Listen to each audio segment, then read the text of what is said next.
Genre: realistic fiction. Essential question: how can others inspire us? Melanie's Mission by Katherine Phillipson. Illustrated by Luann Martin.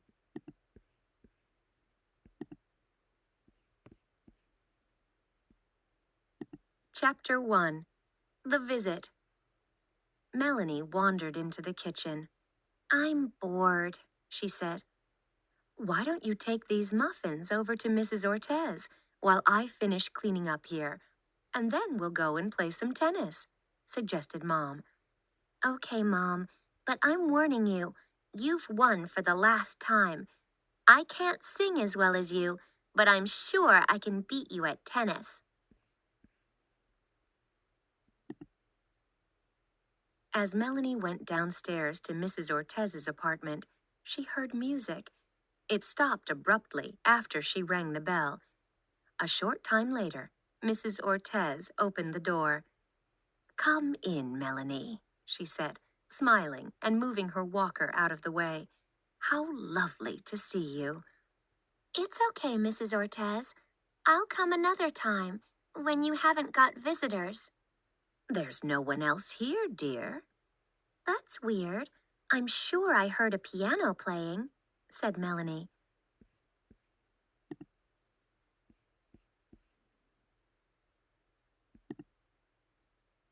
"That was me, Melanie. When I moved into this apartment, I left my piano with my son. I didn't think I would have room for it. Anyway, my fingers don't work so well anymore. However, I missed it so much that I asked him to send it. It arrived yesterday." Melanie followed Mrs. Ortez into the sitting room. There, in a place of pride, was a piano. "It's cool," said Melanie, passing her hand softly over the polished wood. "It is beautiful, isn't it?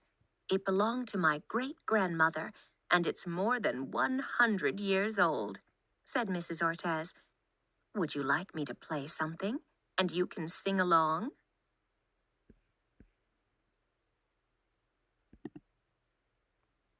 "No thanks, Mrs. Ortez. I can't sing at all.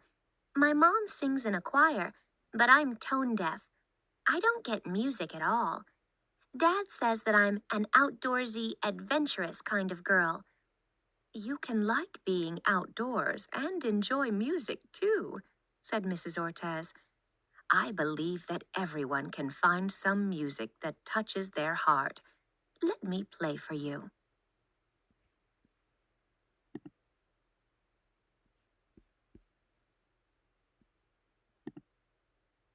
Mrs. Ortez maneuvered her walker close to the piano and carefully sat on the piano stool. Her fingers were swollen and twisted. They looked painful. Then Mrs. Ortez began to play, and Melanie forgot she didn't understand music. She just wanted to dance, and she did. She was carried along by the rhythm of the music.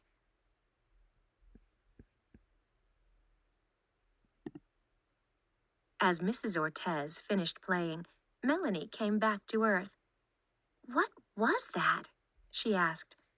"It's an old song I learned when I was a girl," said Mrs. Ortez. As she talked, Mrs. Ortez massaged her fingers. "I love playing, but the arthritis in my hands makes it extremely painful.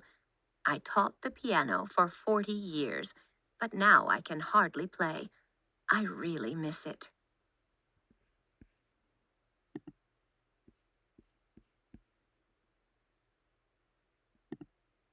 Chapter 2.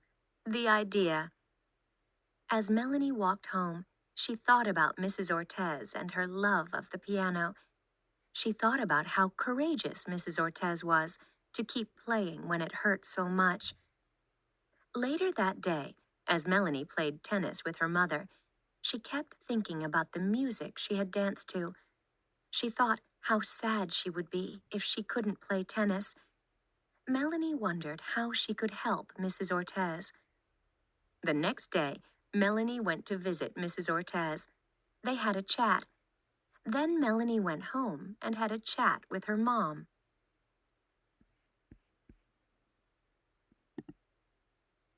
3 months later, Melanie gave a thick cream envelope to her mother. It was an invitation for the whole family to attend a soiree at the home of Mrs. Ortez on Friday evening. "What's a soiree?" asked Petrito, sniggering. "Is it something you eat?" "No," laughed Dad. "It's an evening of music and conversation, and food, too, of course."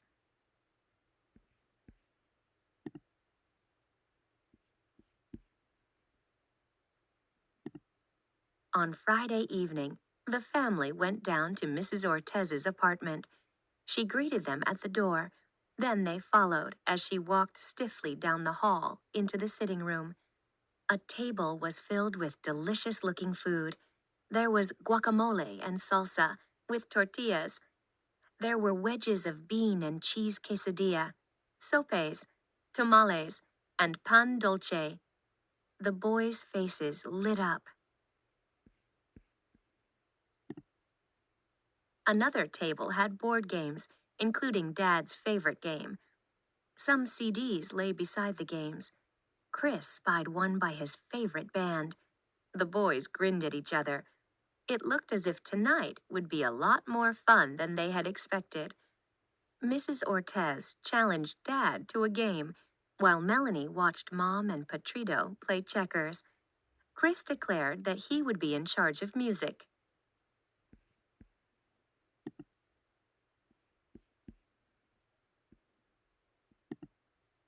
Chapter 3. The Surprise. 2 hours passed quickly. Just as Dad started to say it was probably time to go home, Mrs. Ortez clapped her hands for attention. "Melanie and I have a surprise for you," she announced. Melanie went over and opened the lid of the piano. Her stomach was one huge butterfly, fluttering and swooping. She pulled out the piano stool, then turned to face the room. "The first piece is mainly for my brothers," she said. "I hope they will enjoy it and sing along." She sat down and began to play Row, Row, Row Your Boat, while the boys stared in astonishment. Then they smiled and began to sing. Turkey in the Straw came next, followed by Old MacDonald.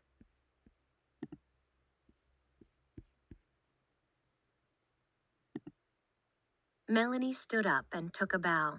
She said, "It's your turn, Mom." Mom went to stand beside the piano. While Melanie accompanied her, she sang Greensleeves, Dad's favorite song. The concert finished with a favorite song from Mrs. Ortez. Everyone joined in. As the family climbed the stairs to their apartment, Dad said to Melanie, "It looks as if we now have 2 musicians in the family. What brought this on?" "Mrs. Ortez has the heart of a lion, playing the piano in spite of her pain," Melanie said. "I thought that if she could be that brave, then I could try to like music. And I do. I just hadn't ever really listened to it before. I know Mrs. Ortez loves listening to piano music. I hope that if I practice hard enough, one day she will want to listen to me."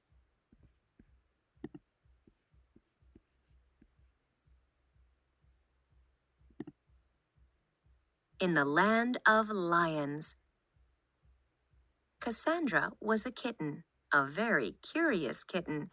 Her mother despaired and shook her head. "No good will come to you," she said. Cassandra was a lion. At least that's what she thought.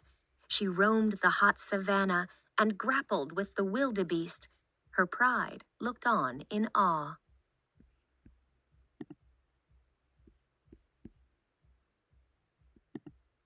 Cassandra was a snake. She slithered along the ground. Unwary mice she made her prey. But birds could often get away. She'd just pretend that was her plan. Cassandra was a monkey. She liked to climb up high. From branch to branch she'd swing along. and frighten all the passers-by, then amble slowly home for pie. Cassandra was a chipmunk, but she didn't have to burrow. She found a hole already made and crawled and crawled and crawled, and that was her mistake. Rupert was a timid boy who liked to stay indoors. He hated meeting spider webs, and creepy crawlies made him shudder. He liked to keep his sneakers clean. Rupert heard a faint meow. It seemed to come from underground. He wanted to ignore the sound, but then he thought, it must be scared. A kitten isn't very big. Rupert thought, I must be brave. I'll search all through this frightening place. He crawled, he scraped the dirt away, until he found a scared gray face. Rupert was a lion.